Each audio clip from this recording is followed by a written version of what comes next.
نحمده ونصلي على رسوله الكريم أما بعد فأعوذ بالله من الشيطان الرجيم بسم الله الرحمن الرحيم ولقد علمتم الذين اعتدوا منكم في السبت فقلنا لهم كونوا قردة خاسئين فجعلناها نكالا لما بين يديها وما خلفها وموعظة للمتقين وإذ قال موسى لقومه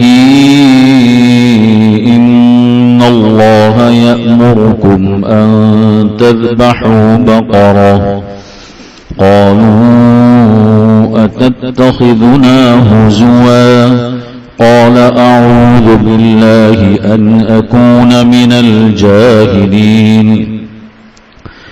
قالوا ادع لنا ربك يبين لنا ما هي قال إنه يقول إنها بقرة لا فارض ولا بكر عوان بين ذلك فافعلوا ما تؤمرون قالوا ادع لنا ربك يبين لنا ما لونها قال إنه يقول إنها بقرة صفراء فاقع لونها تسر الناظرين قالوا ادع لنا ربك يبين لنا ما هي إن البقرة شابه علينا وإنا إن شاء الله لمهتدون قال إنه يقول إنها بقرة لا ذلول تثير الأرض ولا تسقي الحرث مسلمة لا شية فيها قالوا الآن جئت بالحق فذبحوها وما كادوا يفعلون وإذ قتلتم نفسا فادارأتم فيها والله مخرج ما كنتم تكتمون فقلنا اضربوه ببعضها كذلك يحيي الله الموتى ويريكم آياته لعلكم تعقلون. یہ پہلے پارے کا 8واں رکوع ہے. اس کی آیتوں کی تلاوت کی 9ویں رکوع کی بھی 2 آیتوں کو تلاوت کی ہے. جس طرح بنی اسرائیل کے معاملے میں حق تعالی شانوں نے بہت سارے واقعات ارشاد فرمائے ہیں کہ بنی اسرائیل جو ہے کہاں کہاں کس کس انداز میں حق تعالی شانوں نے کی انہوں نے نافرمانی کی اور حق تعالی شانوں نے ان کی پکڑ فرمائی. ایک اور گناہ بنی اسرائیل نے یہ کیا تھا کہ انہیں کہا کہ ہفتے کے دن شکار نہیں کریں گے. اب وہ ہفتے کے دن شکار نہ کرنے کا حیلہ انہوں نے یہ کیا. قرآن کریم میں حق تعالی شانہ نے 9ویں پارے میں اس کو بیان فرمایا ہے. آزمائش کے لیے اللہ نے ہفتے ہی کے دن مچھلیاں اوپر لا کر رکھی. حضرت داؤد علیہ السلام کے زمانے میں ایک روایت کے اعتبار سے یہ قوم تھی اور یہ قوم جب شکار کرتی ہفتے کے دن اللہ مچھلیاں زیادہ لے آتے تھے. قرآن کریم میں وَاسْأَلْهُمْ عَنِ الْقَرْيَةِ الَّتِي كَانَتْ حَاضِرَةَ الْبَحْرِ إِذْ يَعْدُونَ فِي السَّبْتِ إِذْ تَأْتِيهِمْ حِيتَانُهُمْ يوم سبتهم شرعا ويوم لا يسبتون لا تأتيهم كذلك نبلوهم بما كانوا يفسقون. یہ 9ویں پارے کا 11واں رکوع اس کی پہلی آیت ہے. سورہ اعراف کی 163 نمبر کی آیت ہے. اس میں اسی کو اللہ نے بیان فرمایا کہ ہم نے آزمائش کے لیے انہیں کہا کہ ہفتے کے دن آپ مچھلی کا شکار نہیں کریں گے.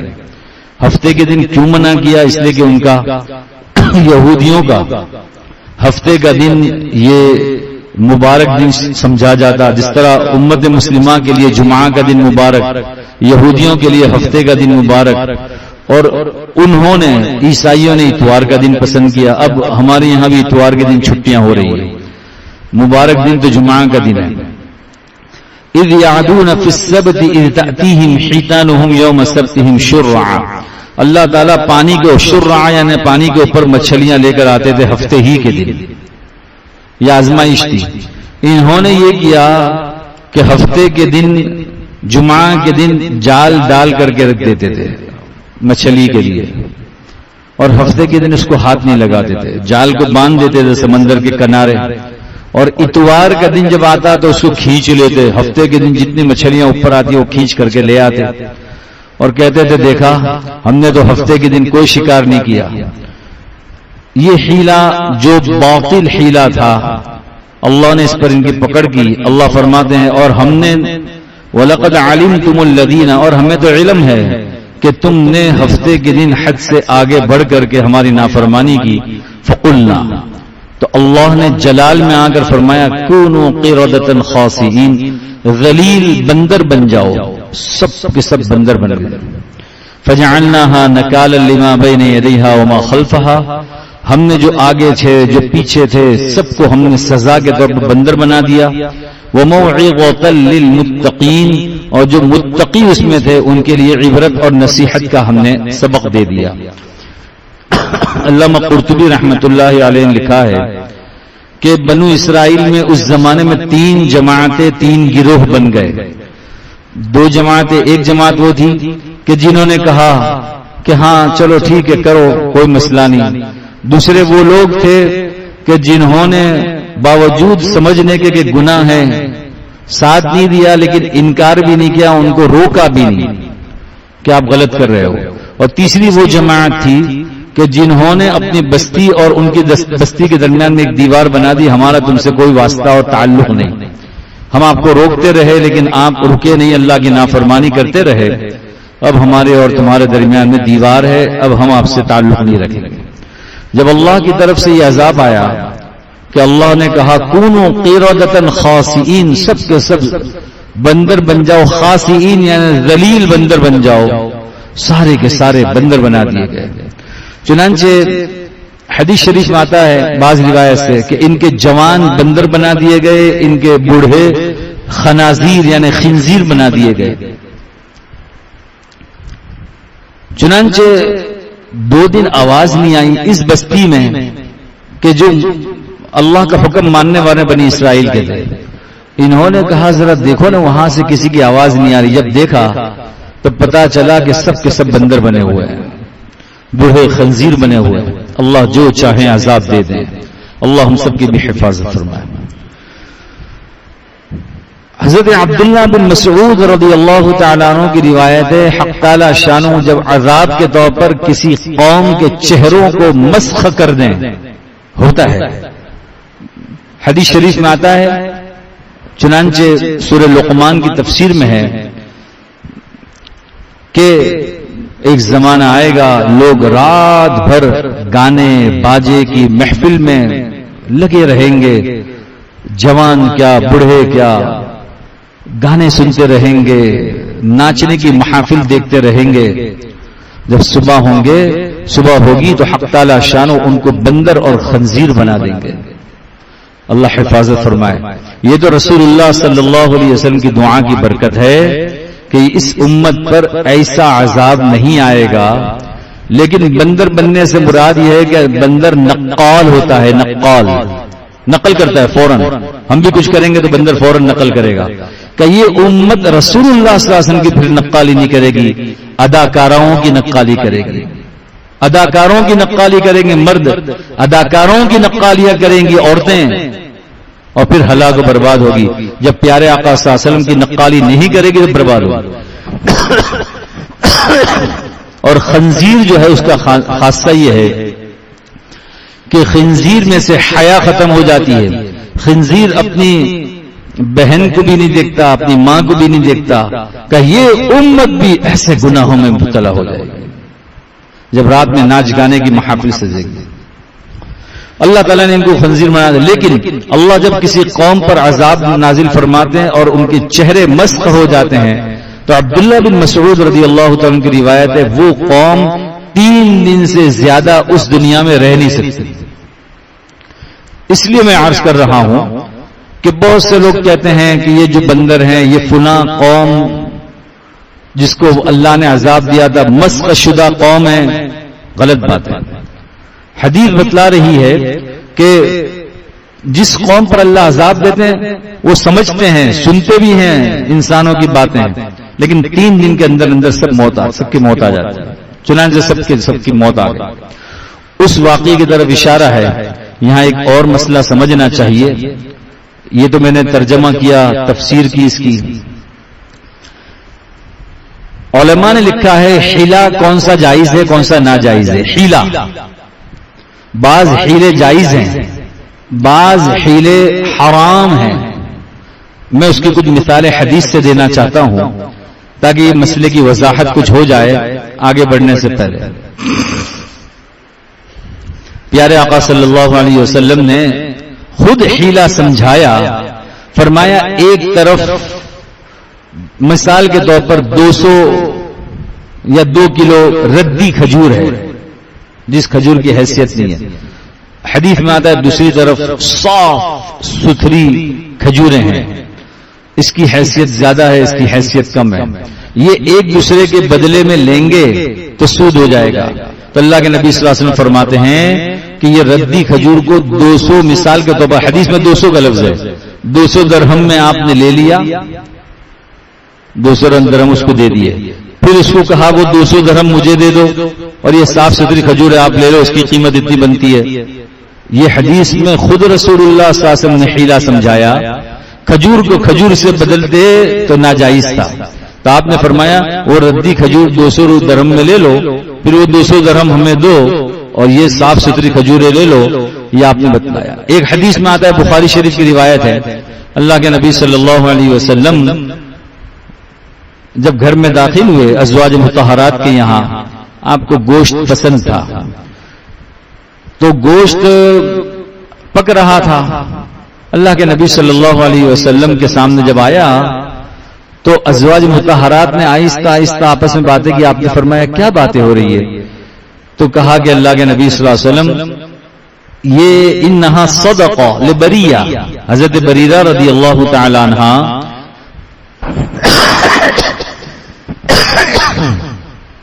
امی عائشہ صدیقہ رضی اللہ تعالی عنہا کی باندی تھی کہ یہ بریرہ کو صدقے میں ملا تھا، یہ گوشت زکات میں ملا تھا اور وہی گوشت پکایا گیا ہے، اور سید پر زکات حرام ہے، دینا بھی لینا بھی۔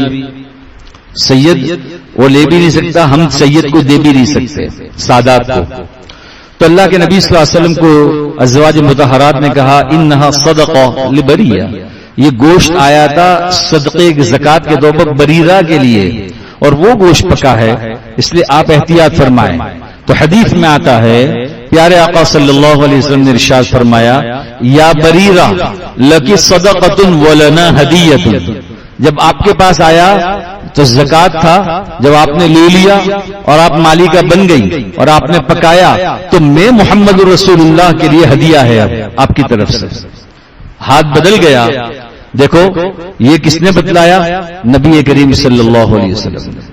یہ حیلہ ہے، اس حیلے کے جواز کے اندر کس کو کیا شبہ ہو سکتا ہے؟ خود رسول اللہ صلی اللہ علیہ وسلم نے یوں کہا کہ آپ کے لیے زکات تھا، لیکن جب آپ قابض ہو گئی، آپ مالکہ بن گئی اور پھر آپ نے ہمیں کھلایا تو کوئی حرج۔ ہمارے فیکٹری میں کوئی کام کرتا ہے، مثلا کوئی سیٹ ہے، اس سیٹ نے زکات کا مال تقسیم کیا اپنے ماتحتوں کو جو زکات کے مستحق تھے، اس نے اسی پیسوں میں سے کوئی مٹھائی لا کر کے سیٹ کے سامنے رکھ دی اور یوں کہا سیٹ صاحب میرے گھر میں بچہ پیدا ہوا ہے، آج میرے ہاتھ میں پیسے بھی آ گئے، آپ نے مجھے زکات کا مالک بنا دیا، میں اس میں سے مٹھائی لایا ہوں، کھانا جائز ہے۔ یہ نہیں کہہ سکتے کہ بھائی تو میں نے تو تیرے کو زکات دی تھی، ہاتھ بدل گیا، جائز ہے۔ ایک اور مثال قرآن کریم میں سورہ صاد کے اندر 23ویں پارے میں حق تعالی شان ہونے حضرت ایوب علیہ السلام کا واقعہ نقل کیا ہے۔ حضرت ایوب علیہ السلام نے جلال میں آ کر، غصے میں آ کر، بیمار تھے ایک عرصے تک، تو غصے میں آ کر اپنی بیوی سے کہا تھا کہ تو غلط جگہ پر میرے علاج کے لیے چلی گئی، کسی عامل کے پاس چلی گئی، ان کو بھی اندازہ نہیں تھا کہ میں کہاں گئی ہوں۔ چنانچہ حضرت ایوب علیہ السلام نے قسم کھائی کہ تیرے کو تو اللہ کی ذات پر یقین رکھنا، اللہ جب چاہتے مجھے شفا دیتے، تم میرے لیے بیوی ہے بیچاری، دوڑ بھاگ تو کرے گی، وہ دوڑ بھاگ کر رہی تھی، اس کو بھی پتہ نہیں تھا کہ جس عامل کے پاس میں گئی ہوں وہ کچھ اور پڑتا ہے۔ چنانچہ حضرت ایوب علیہ السلام نے جلال میں آ کر قسم کھائی کہ اللہ نے اگر مجھے صحیح کر دیا تو میں تجھے 100 چھڑی ماروں گا، لکڑی ماروں گا سزا کے طور پر۔ تو اللہ نے صحیح کر دیا۔ بہت تفصیل سے بخاری شریف میں واقعہ ہے۔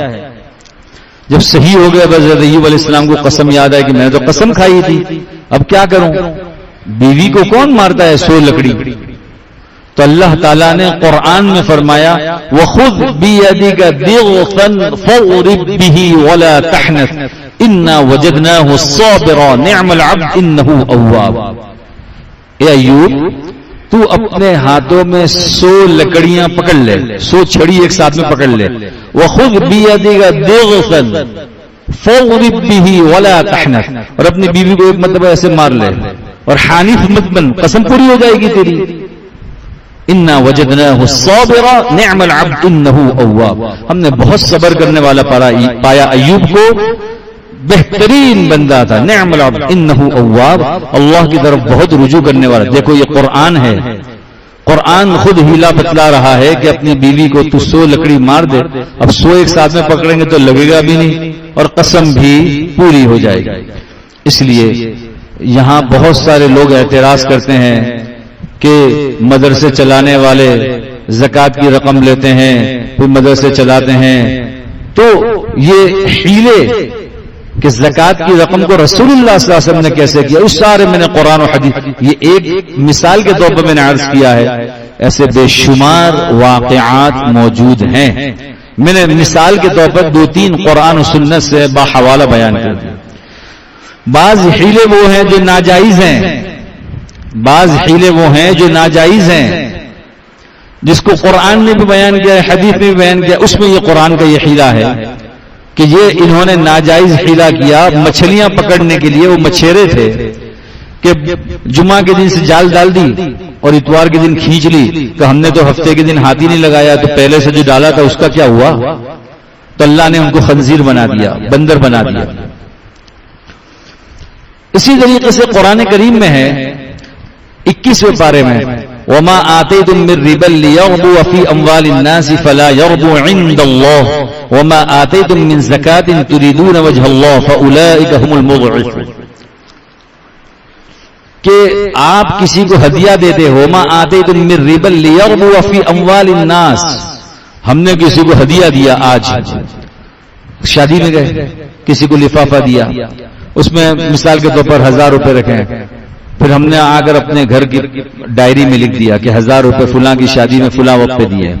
اب ہماری نیت یہ ہے، ہماری نیت یہ ہے، یا لینے والی کی نیت تو میرے کو 1000 دیے، دینے والی کی نیت یہ ہے کہ اب میں دیکھتا ہوں میرے گھر میں جب کوئی فنکشن ہوتا ہے تو یہ کتنے دیتا ہے۔ قرآن یہ کہتا ہے اس پر تھوڑا بھی اضافہ کر کے اس کی نیت یہ ہے کہ مجھے ملے، مثلا 1100 مجھے ملے، 1000 دیے، اس 100 روپے قرآن کہتا ہے سود ہے، نیت اگر یہ ہے تو۔ ویسے کسی نے دیا تو کوئی مسئلہ نہیں۔ اسی طریقے سے لینے والا، اس نے 1000 روپے کی نوٹ رکھ دی لفافہ لے کر، اب اس نے لکھ کے رکھ دیا، اب وہ اپنے دل پر بوجھ ہونے کے باوجود بھی اس کے کسی پروگرام میں اس میں اضافہ کر کے دے رہا ہے کہ بھائی اس نے اتنے دیے، ہمیں زیادہ دینے پڑیں گے، نہیں دیں گے تو لوگ کیا کہیں گے۔ یہ جو اوپر کا دے رہا ہے 21ویں پارے میں اللہ فرماتے ہیں وَمَا آتَيْتُم مِّن رِّبًا، ربا یعنی سود، جو تم دیتے ہو سود دے رہے ہو بھائی، اس کو معمولی ہم نہ سمجھیں. تکلفات کی زندگی سے آدمی نکلتا ہے پھر ان چیزوں سے بچتا ہے. یہ 2 آیتوں کا میں نے درس دیا. اب ایک تفصیل سے واقعہ ہے, اس کو بھی میں عرض کر رہا ہوں, وقت زیادہ ہو رہا ہے. حضرت موسیٰ علیہ السلام کے زمانے میں ایک شخص مقتول ہوا, مارا گیا, اس کی لاش پڑی ہے. کس نے مارا قاتل کا پتہ نہیں, جس طرح آج کل ہوتا ہے قاتل کا پتہ نہیں, قاتل کا پتہ نہیں, مارنے والا کا پتہ نہیں ہے. آج کل تو یہی چل رہا ہے, قاتل کا پتہ نہیں ہے. اب موسیٰ علیہ السلام کے پاس بنو اسرائیل پہنچے کہ حضرت آپ اللہ سے پوچھیں کہ قاتل کون ہے. موسیٰ علیہ السلام نے کہا بھائی میں کیا پوچھوں گا, نہیں آپ پوچھیں. موسیٰ علیہ السلام نے کہا ٹھیک ہے ہم پوچھتے ہیں. اللہ نے پوچھا, اللہ سے پوچھا موسیٰ علیہ السلام نے, تو حق تعالی شان فرمایا ان کو کہو ایک گائے ذبح کریں, پھر گائے کا گوشت لیں اور گائے کا گوشت کا ایک ٹکڑا, ایک بوٹی اس مقتول کو لگائیں. یہ مقتول فوراً زندہ ہو جائے گا اور کہہ دے گا کہ مجھے فلانے نے مارا ہے, اور پھر مر جائے گا. اللہ جو چاہے کرے. چنانچہ حق تعالی شان نے جب یہ کہا تو بنی اسرائیل نے کہا کہ چلو ٹھیک ہے گائے تو صحیح ہے, پوچھیں کہ گائے بوڑھی ہو کہ جوان ہو. تو اللہ تعالیٰ نے فرمایا نہ بہت بوڑھی ہو نہ بہت جوان ہو, اب تو کر لو جلدی سے اس کو کر لو. پھر ان کی طرف سے سوال ہوا کہ ذرا یہ پوچھو اس کا کلر کیسا ہو, سفید ہو, کالی ہو, لال ہو, پیلی ہو. تو اللہ تعالیٰ نے کہا کہ پیلی ہو اور لوگوں کی نگاہوں میں بھاتی بھی ہو, اچھی لگتی ہو.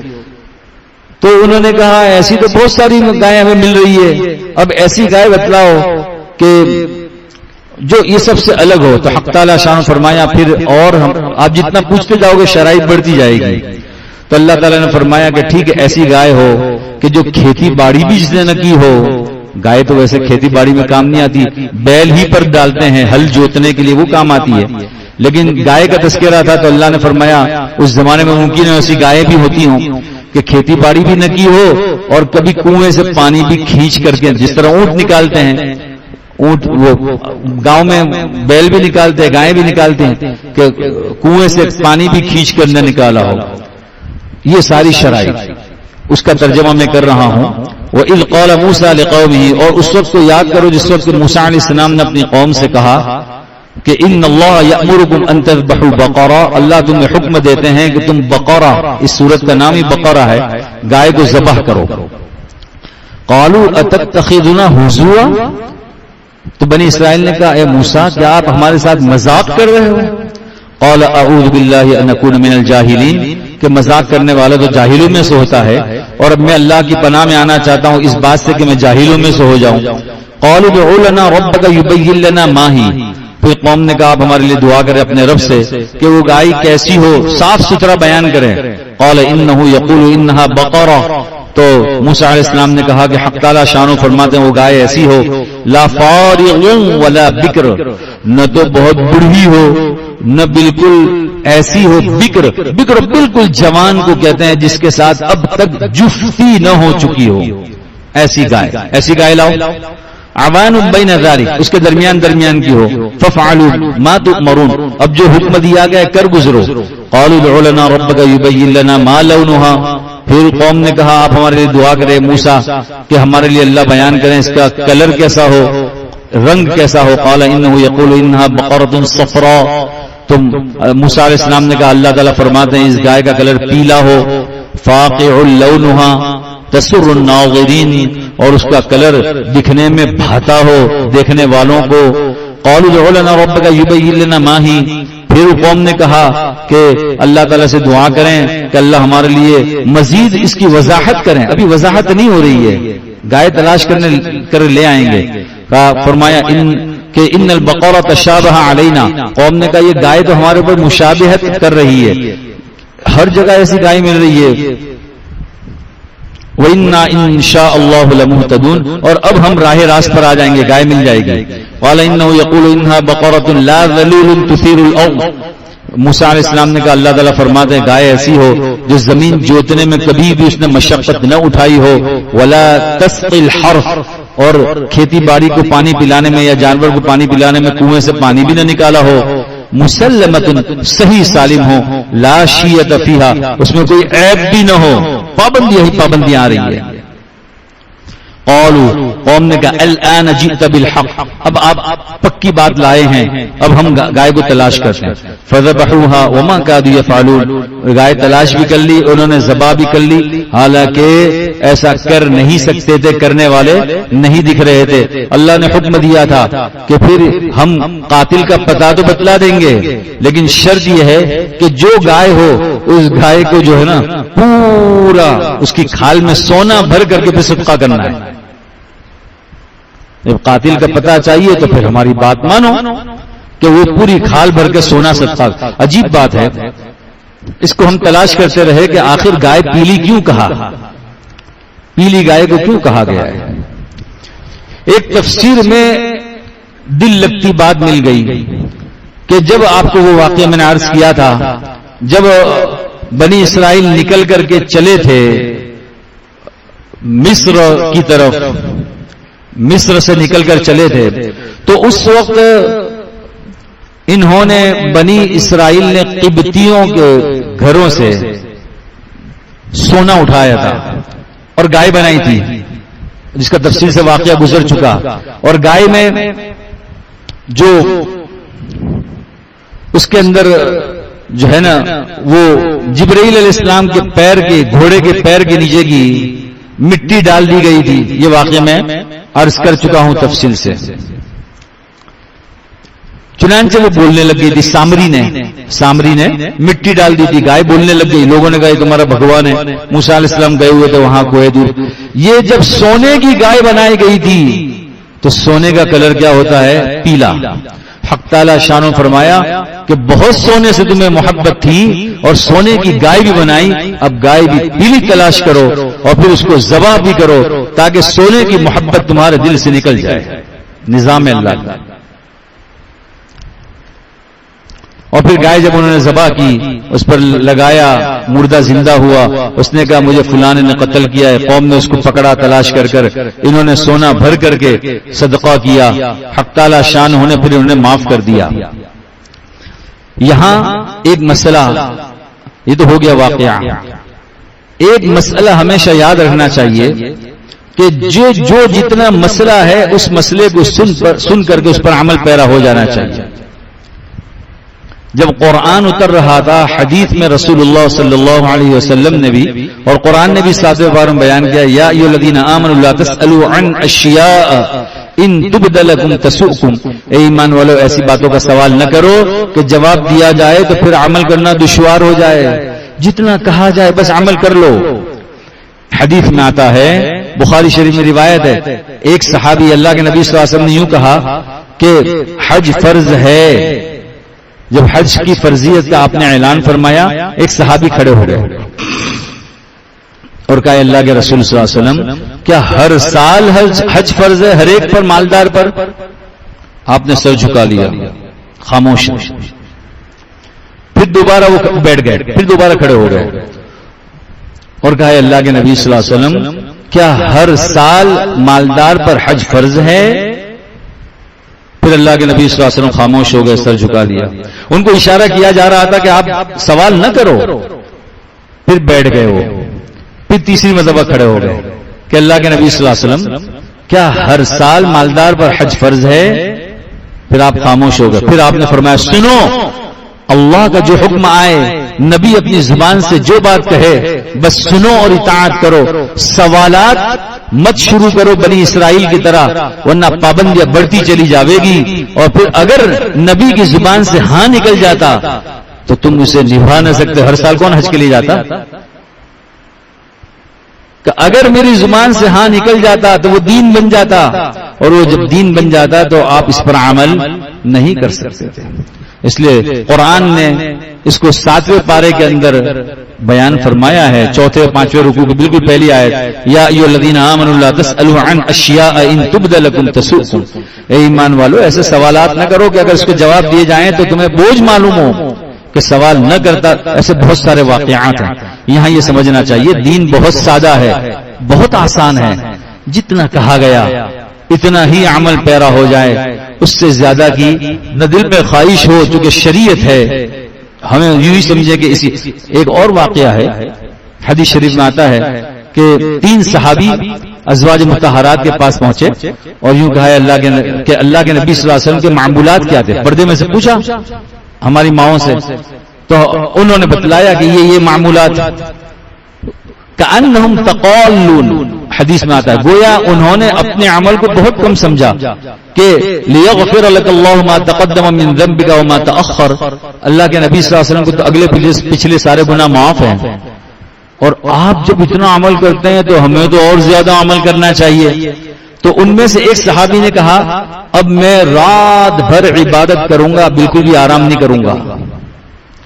دوسرے صحابی نے کہا میں دن بھر روزے رکھوں گا, افطار نہیں کروں گا, یعنی افطار کروں گا دوسرے دن پھر روزہ. تیسرے صحابی نے کہا میں زندگی بھر شادی نہیں کروں گا, اس لیے کہ شادی کروں گا تو بال بچوں کے جھمیلے آئیں گے, پھر عمل کیسے کروں گا.